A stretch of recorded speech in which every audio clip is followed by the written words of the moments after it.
Câmara dos Deputados aprovou o regime de urgência do projeto de lei que prevê a isenção do imposto de renda para quem ganha até R$ 5.000 por mês. A mudança da proposta é significativa, já que hoje a faixa de isenção alcança cerca de R$ 3.000 com o desconto simplificado.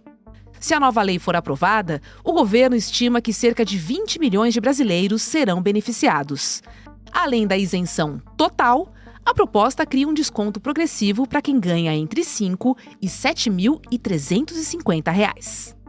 Na outra ponta, para compensar a queda na arrecadação, o projeto inclui um imposto de renda mínimo que pode chegar a 10% para quem ganha mais de R$ 50.000 por mês. Além disso, estabelece uma tributação de 10% sobre lucros e dividendos enviados para o exterior. O impacto estimado nas contas públicas é de cerca de 27 bilhões ao ano. Com a urgência aprovada, o plenário da Câmara pode votar o mérito da proposta nesta semana. E, se avançar, o texto segue para o Senado e depois vai para a sanção do presidente Lula. O governo pretende implementar as novas regras já no início de 2026. Mas o debate no Congresso mostra resistências e apoios, principalmente sobre como essas medidas impactam as contas públicas. Isso independentemente do alcance que a isenção teria no bolso e na vida do trabalhador. Segunda-feira, 25 de agosto de 2025.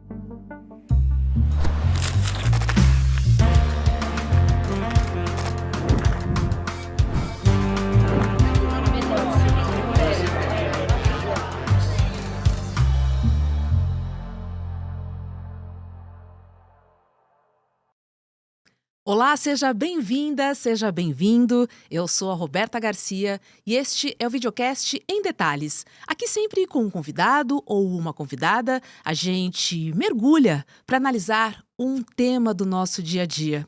Hoje eu converso com o pesquisador e professor de economia, o Guilherme Klein. Oi, Guilherme, seja muito bem-vindo ao Em Detalhes. É um prazer falar contigo novamente. Obrigado, Roberto. Prazer é todo meu. Guilherme, o que significa, na prática, ampliar a isenção de imposto de renda para quem ganha até R$ 5.000 por mês? Então, Roberto, o que a gente tem hoje, que já foi um pouco um ganho durante esses últimos 2 anos do governo, foi a ampliação dessa isenção, né? Então, no momento, a gente tem uma isenção até 2 salários mínimos. Quem ganha até 2 salários mínimos está isento de pagar imposto de renda. Então, isso significa basicamente que a pessoa continua pagando, obviamente, os impostos indiretos, que a gente chama, que são os impostos sobre consumo, né, de bens, de serviços, mas ela está isenta de pagar impostos sobre a sua renda. A proposta do governo, que é uma proposta de campanha, né, do presidente Lula, de ampliar essa faixa de isenção para até R$ 5.000, né? Então, todos aqueles que ficam hoje que ganham mais do que 2 salários mínimos, cerca de R$ 2.300, R$ 2.500, depende do ano um pouco, até 5.000, vão passar a também ser isentos. Então, vão passar também a não pagar imposto de renda sobre esse rendimento de salário, seja assalariado, seja MEI, empregador informal. E, além disso, o governo também propôs uma isenção parcial até R$ 7.000, né? Então, entre 5 e 7 mil, as pessoas vão pagar imposto, mas vão pagar muito menos do que elas pagam atualmente. E qual que vai ser o impacto imediato no bolso do trabalhador assalariado com essa mudança? Vamos pensar agora em quem ganha até R$ 5.000 por mês. Quanto que essa pessoa vai deixar de pagar de imposto? Quanto sobra para ela? Isso depende um pouco da origem desse recurso, né?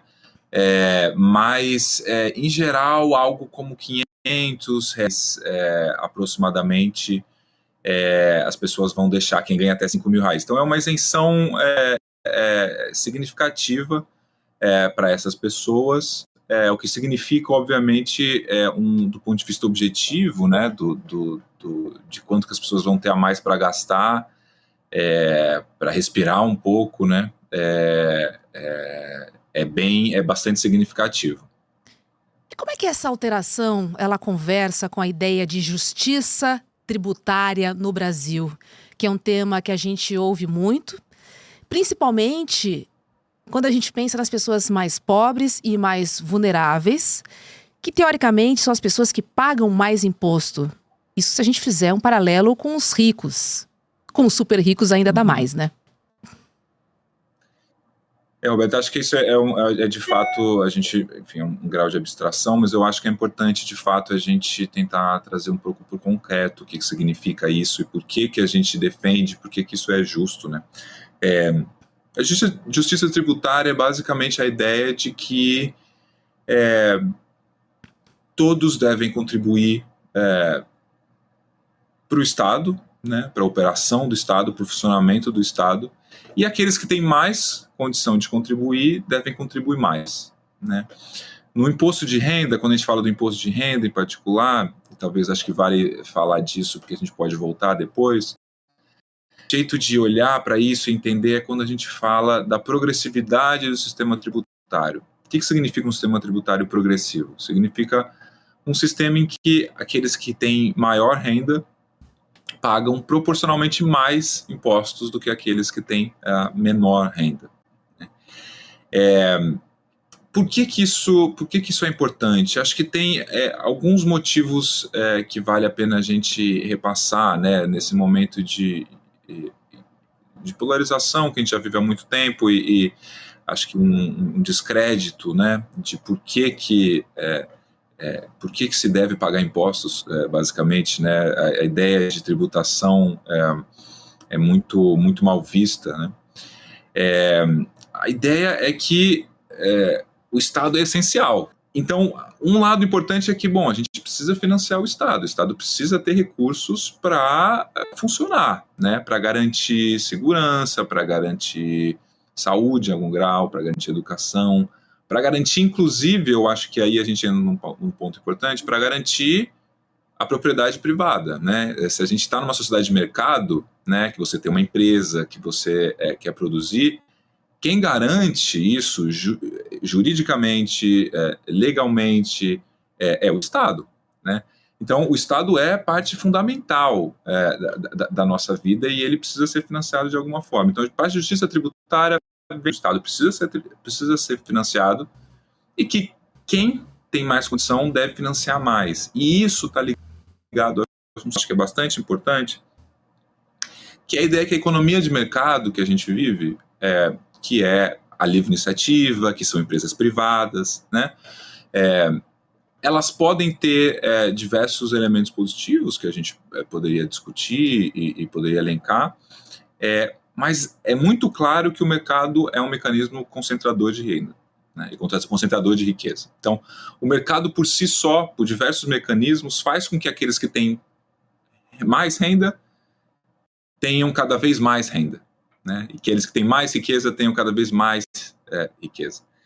Então, uma forma muito justa de balancear esse lado negativo do mercado é o Estado fazendo justamente uma taxação progressiva, que é aqueles que recebem mais contribuam mais para o Estado. E acho que um último ponto nesse sentido que vale a pena a gente falar é a nossa ideia também do Estado moderno, de democracia, que é que todo mundo deveria ter um mínimo de condição similar para buscar se realizar enquanto ser humano, né, na nossa sociedade. Isso significa que tenha acesso à educação, que tenha acesso à saúde, que tenha acesso à segurança. E se a gente não tiver uma base mínima que o Estado mova, né, uma base de partida, digamos assim, igual para todos, ou no mínimo similar, a gente não vive na sociedade que a gente gostaria e que a gente se fala tanto sobre meritocracia, né? E a meritocracia depende de que as pessoas tenham, no mínimo, um ponto de partida igual ou parecido. Então, tudo isso, acho que fundamenta a ideia de que o Estado deve ser financiado, é importante que o Estado seja financiado, e faz sentido que quem pague mais são aqueles que têm mais para contribuir. Pois é, que é o que a gente não vê ainda hoje, né? Então seguimos aí nesse capítulo chamado Justiça Tributária. O fato é que o governo, ele estima que 20 milhões de brasileiros, eles serão beneficiados, né? E aí eu te pergunto, quais são os efeitos que isso pode gerar no consumo e na economia interna? Porque esse dinheiro, no fundo, volta, né, Guilherme? Eu deixo de pagar o imposto, mas eu pago no consumo, por exemplo, né? Sem dúvida, acho que esse é um ponto importante. Eu acho que o governo está propondo essa isenção total até 5 mil e parcial até 7 mil, e de novo, acho que essa parte é uma parte importante, porque é uma faixa enorme da população, né? Você falou, Beta, de cerca de 20 milhões que o governo estima na isenção total até 5 mil, o que é quase dobrar o que tem, né? Atualmente, cerca de 10 milhões de pessoas são isentas, e isso vai passar para cerca de 20, se estima. Mas quando a gente olha para os isentos parciais de 5 a 7 mil, é muita gente. É muita gente, são, sei lá, 50, 60 milhões, depende um pouco da sua fonte de dados, mas é muita gente que vai ter um dinheiro a mais na conta, né? Individualmente nem é tanto dinheiro para cada pessoa, mas no conjunto, e de novo, olhando para o objetivo, né? Para a condição de vida dessas pessoas, vai ser um dinheiro que vai voltar ao mercado, né? Que as pessoas vão usar para consumir bens, serviços e assim por diante, e isso gira a economia, né? Como a gente sabe, como foi o efeito do Bolsa Família no início, como é o efeito das transferências. A gente sabe que, e aqui eu acho que a gente pode começar a trazer o outro elemento dessa reforma, que é a taxação dos mais ricos, né? Que é onde eu aposto o debate ainda vai se dar, se for aprovado, ou enfim, como vai ser aprovado a PL do governo, o projeto de lei. Se você tira R$1 de quem ganha 50 mil por mês e dá R$1 para quem ganha 4 mil, provavelmente esse R$1 de quem ganha 50 mil ele não iria usar para gastar, né? Provavelmente ele já gasta 20, 30 mil, o resto ele investe em poupança e assim por diante. Ou seja, esse dinheiro não faz a economia girar, né? Se você transfere isso para quem ganha 3, 4 mil, muito provavelmente essa pessoa vai usar esse dinheiro para comprar mais de comida, para comprar uma roupa, para comprar algum serviço. Então, acho que aqui a gente vai ver um efeito bem importante, né? No consumo. A gente acho que tem um ponto que a gente tem que ficar atento no momento da inflação, né? A gente está num momento de tarifaço, de todas as outras coisas que a gente taxa de juros muito alta, então o governo está de olho um pouco também no efeito da inflação, mas do ponto de vista do consumo, sem dúvida nenhuma, vai ser algo muito importante quando for aprovado. Agora, Guilherme, a gente está falando aí de um impacto fiscal estimado de 27 bilhões de reais ao ano. Isso de isenção total para quem ganha até 5 mil reais por mês. E eu te pergunto, 27 bilhões por ano, esse valor seria equivalente a cerca de 20 milhões de brasileiros beneficiados. Quando a gente pensa nessa proporção, eu te pergunto, esse valor é significativo para as contas públicas? Quando a gente olha o total do orçamento, não é um valor significativo. Mas quando a gente olha, que é onde a gente olha em geral, que é na diferença, né, no aumento ou na queda, ou que o governo está procurando algum recurso para fechar as metas fiscais, né, que é basicamente a diferença entre gastos e receita que ele tem que fazer todo ano, é significativo. E não agora, o que eu acho quando a gente olha para o orçamento como inteiro, não é. Nesse momento fiscal, é significativo. Entendi. Agora, o que eu acho que é muito importante é que o governo está passando isso junto com o projeto de taxação dos super ricos, né? Para neutralizar as duas coisas. Então, eu acho que esse é um aspecto fundamental dessa medida. Pois é, agora vamos pensar de onde o governo vai tirar dinheiro para cobrir cerca de 27 bilhões de reais, que seria a taxação, a isenção da taxação para quem ganha até 5 mil reais. Uhum. Quais são as propostas que a gente tem na mesa hoje? Então, a proposta do governo é basicamente você cobrar uma alíquota mínima, né, de imposto de renda para aqueles que ganham a partir de 50 mil reais por mês. Né? Então, a partir de 50 mil reais por mês, você teria uma alíquota mínima que iria subindo, que iria crescendo até chegar a 10%, né, para aqueles que ganham mais de 100 mil reais por mês. Então, essa é a proposta do governo para taxar as grandes rendas do Brasil.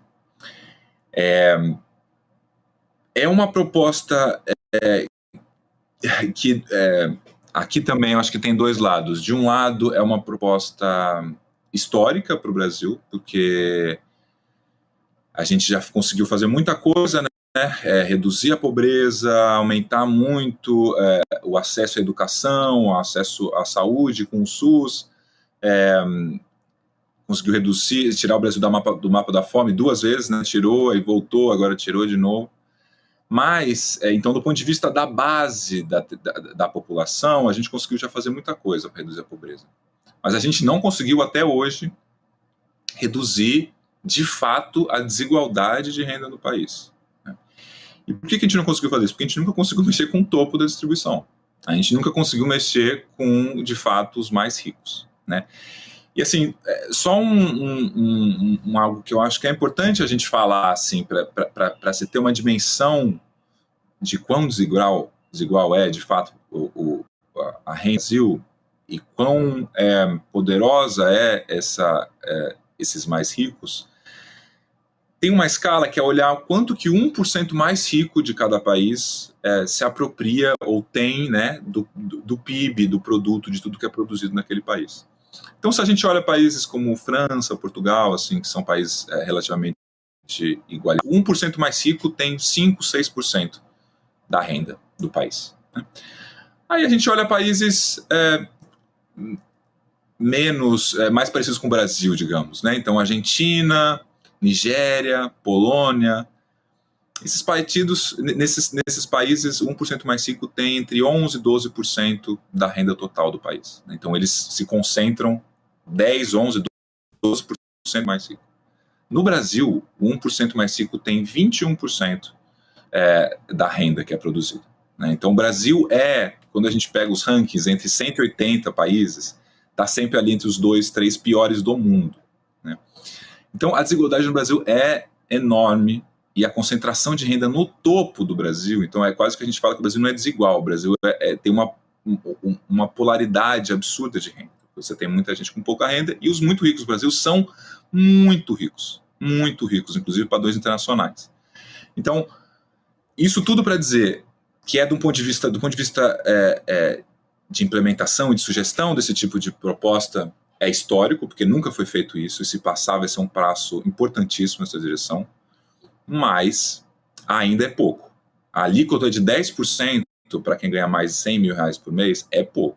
Ela não reduz, ela não exclui ou não faz que nosso sistema tributário seja progressivo. Então, os muito ricos vão continuar pagando menos do que, por exemplo, a nossa classe média alta. Ou seja, e eu acho que eu voltei a isso em várias perguntas antes, porque, de fato, eu acho que é isso que a gente tem que ficar muito atento e quem puder, e todos os canais que a gente tiver de pressão, porque a isenção até 5 mil, 7 mil, é muito provável que vai passar. Assim, eu acho que ninguém vai votar contra isso. Né? Inclusive, do ponto de vista político, não é muito inteligente. Principalmente num ano pré-eleitoral, né? Exatamente. Ninguém quer ter... Né? Agora, a taxação dos super ricos pode ter certeza que vão surgir muitos argumentos contrários, que vão surgir muitas propostas alternativas e que a conta não fecha para evitar isso. Então, acho que a nossa atenção deveria estar, e para mim, do ponto de vista, claro, do que eu acho que deve ser feito, mas assim, do ponto de vista, voltando à justiça tributária, de justiça do ponto de vista do que é feito no mundo inteiro, né? Não é, eu acho que também isso é importante, não é uma ideia necessariamente de esquerda, todos os órgãos nacionais, os mais, enfim, FMI, Banco Mundial, OCDE, todo mundo defende progressividade tributária. Isso é um elemento já de quase, como a gente estava falando antes, de civilidade, né? Então, isso tudo para dizer que é importantíssimo, eu acho, que essa parte da reforma passe. Eu acho que ainda é pouco, mas é um ponto de partida fundamental. A gente está discutindo hoje uma alíquota de 10% que seria progressiva. Agora, se a gente fosse pensar no que seria justo, Guilherme, quanto você acha que deveria ser essa porcentagem para os super ricos, hein? Para a gente ter ali uma carga tributária um pouquinho mais justa entre os que têm muito e os mais vulneráveis que pagam muito imposto. Acho que depende de como é que a gente faz essa transição, né? Porque como é que a gente define muito rico, ninguém se acha muito rico, né? Todo mundo fala, não, eu não sou tão rico, tem ele que é mais rico, aí o outro rico. Então, assim, eu acho que pensando desse jeito que o governo pensou, a partir de 50 mil, eu acho que nessa escala que o governo está fazendo, 50 mil, subindo até 10% para quem ganha mais de 100 mil, é ok, é bom. Mas acho que o governo deveria continuar subindo essa alíquota até no mínimo 15%, né? Porque os cálculos que a gente faz mostram que, por exemplo, a alíquota efetiva, que é o total pago de imposto sobre o total da sua renda, que é o que mostra, né, o quanto o sistema é progressivo ou não, que é quanto de fato você paga em relação à sua renda, ela vai subindo, né, a partir daqueles que ganham pouco, atualmente 3 salários mínimos, mais 2 salários mínimos, vai subindo, então ela é progressiva até chegar ali no 1% antes do 1% mais rico, ou seja, são aqueles que ganham entre 25 mil e 39 mil, por exemplo. Esse grupo é o que mais paga imposto de renda no país, e eles pagam cerca de 11,5%, né, de alíquota efetiva. Ou seja, os super ricos já vão pagar menos do que essa classe média alta do Brasil. Então, eu acho que o mínimo seria começar dessa base, então começar ali quem ganha 40 mil, no mínimo pagando 11%, e isso subindo até uma alíquota mínima de 15% para rendas acima de 100 mil, eu acho que seria uma proposta um pouco mais razoável no sentido de fio do imposto de renda no Brasil. Acho que tem um adendo importante, é que isso, além de tudo, geraria mais arrecadação. Então, se você aumentar a alíquota efetiva, significa basicamente que as pessoas vão pagar mais imposto de renda, né? E esse aumento da arrecadação pode ser importante de duas maneiras. Uma, que a gente estava falando da necessidade de financiado, né? Que a gente estava falando de como é importante, por um lado. E, por outro lado, se o governo não quiser aumentar a sua taxa, poderia usar esse aumento do imposto sobre pessoa física para diminuir os impostos indiretos. Ou seja, você taxa mais a renda dos super ricos e diminui o imposto que você paga sobre arroz, feijão, carne, ovo, etc., que é um imposto que a gente chama de regressivo, porque quem paga mais em relação a essas coisas são os mais pobres. Então, acho que esse seria um caminho interessante para a gente avançar. E, Guilherme, para a gente fechar, você acha que essa proposta ela se insere num esforço mais amplo? Quando eu falo mais amplo, eu digo em busca da reforma tributária, ou você enxerga como uma medida pontual? E até certo ponto eleitoreira, já que foi uma promessa de campanha, hein? Eu acho que ela está... acho que são respondendo as duas perguntas, eu acho que ela faz parte de uma agenda mais ampla. O governo aprovou no começo do governo uma reforma do imposto, não do imposto de renda, do imposto sobre consumo, né? que é uma reforma que também, talvez do ponto de vista da desigualdade, é menos importante, né? Porque você não consegue mudar muito o perfil progressivo desse tipo de imposto, mas do ponto de vista de complexidade tributária, enfim, de vários elementos de modernização do sistema tributário que vão ter um efeito muito importante sobre o crescimento econômico, o que também é essencial ao longo do tempo, né? A gente precisa que a economia cresça, produza empregos e assim por diante. E a reforma tributária que foi feita pelo governo no começo, que, de novo, também é histórica, porque há muito tempo se fala sobre a necessidade e por mil motivos não se conseguiu fazer. Foi feita e é importantíssima, né?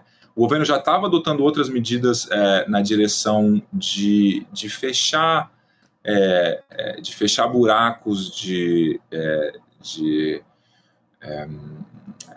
enfim, de falta de tributação, então fundos offshore, né, que é aquela ideia de, muito rapidamente, mas que algumas pessoas mandavam dinheiro para outros países para não pagar o imposto aqui, o governo conseguiu equalizar um pouco a situação. Então o governo está numa agenda desde o começo de reforma tributária em diferentes vertentes. Então acho que faz parte, sim, do entendimento mais amplo de que, inclusive, o processo de crescimento econômico, de desenvolvimento social, que foi obtido ali nos anos 2000, tinha um teto muito claro, né, que era o teto da tributação, da falta da tributação no topo, de um lado, e de outro lado da produção, de um crescimento mais robusto, de uma produção de melhores serviços e assim por diante, né? Então, acho que o governo está indo numa agenda que é complementar ao que foi feito nos anos 2000, em que, de novo, engloba a tributação. E eu não acho que isso era uma proposta de campanha do Lula. Então, por esse lado, é eleitoreira, é uma proposta que... Mas eu tenho muito cuidado com esse tipo de análise, porque é a mesma coisa quando se fala de populismo, né? Como sempre sendo uma coisa ruim. Bom, se é algo que é para o povo, não necessariamente só por isso é ruim, né?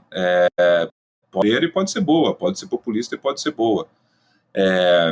Eu acho que, nesse caso, eu até entendo os argumentos contrários à isenção até 5 mil, porque o Brasil é um país tão pobre, e até mais do que pobre, é tão desigual, que quem ganha no Brasil está muito mais perto do topo do que da base, né? Então, quando a gente olha puramente para os números, essa isenção não reduz a desigualdade, porque as pessoas que ganham entre 3 e 5 mil estão no topo, estão muito mais próximos do topo do que na base do Brasil.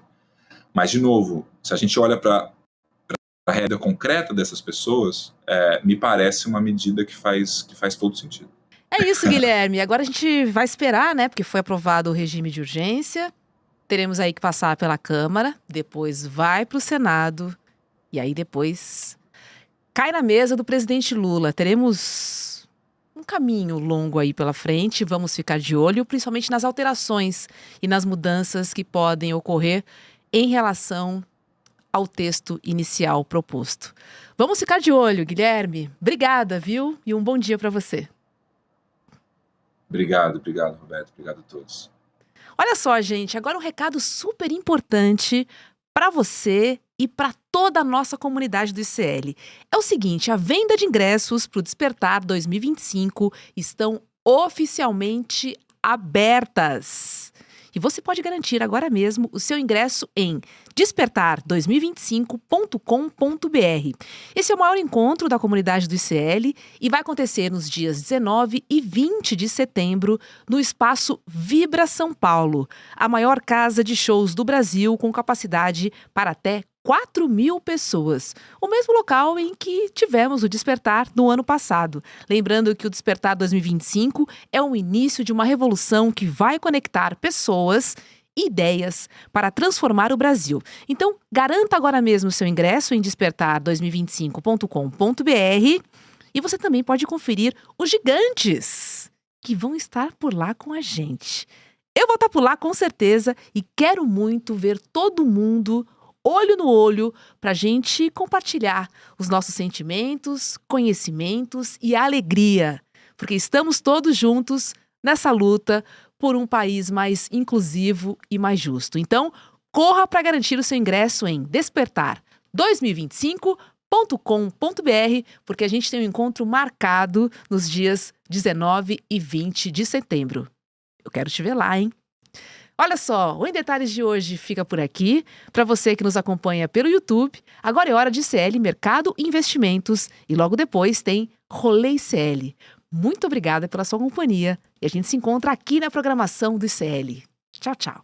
A esquerda no Brasil diz que a direita quer matar a democracia. A direita no Brasil diz que a esquerda está fazendo uma ditadura.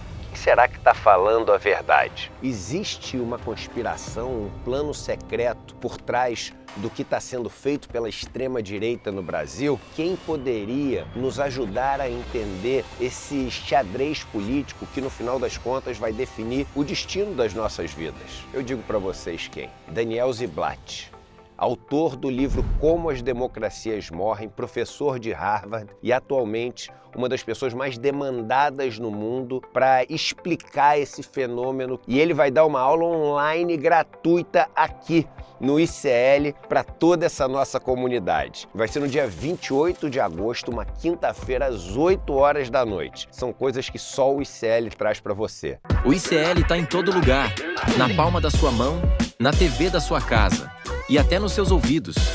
Para ir além da manchete e mergulhar com apuração e contexto de verdade, acesse iclnoticias.com.br. Siga o ICL, compartilha e vem com a gente. Informação para quem pensa.